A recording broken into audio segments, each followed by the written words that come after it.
Assalamu alaikum wa rahmatullah. My brothers and sisters, I wanted to share something that happened with me personally.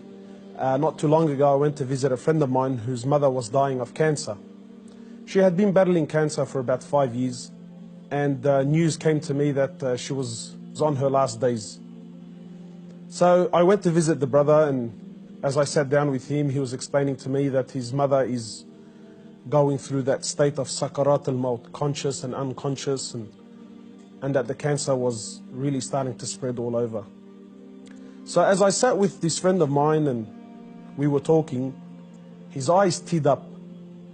So I assumed that because his mother's dying, and so I tried to comfort him, and I said to him, look, this is natural in life. And he said to me, I'm not crying because she's leaving. And of course I am upset, but that's not why I'm crying.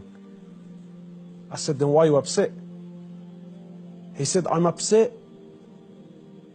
because all my life I've never thanked my mother for what she's done.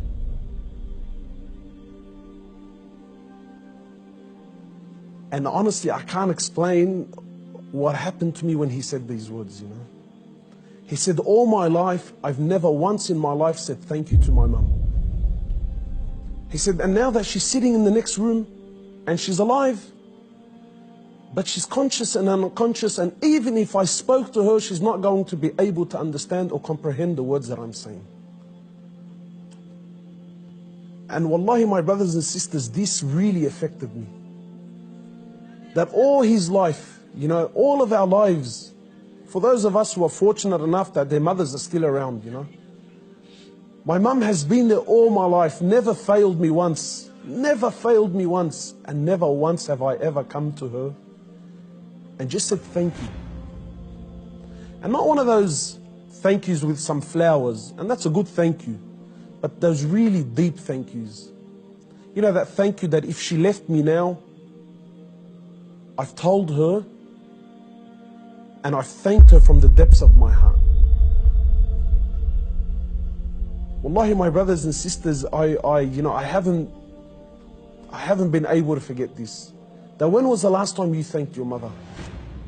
When was the last time you showed your mother genuine appreciation for everything that she's ever done? Or are we going to be like those, or are we going to be of those who, when our mothers leave us permanently, then we will sit back and remember and start to regret that I didn't take advantage of the opportunity when I had it. My brothers, in many places around the world, they celebrate this thing called Mother's Day. And it breaks my heart because in Islam, in truth, Mother's Day is every day.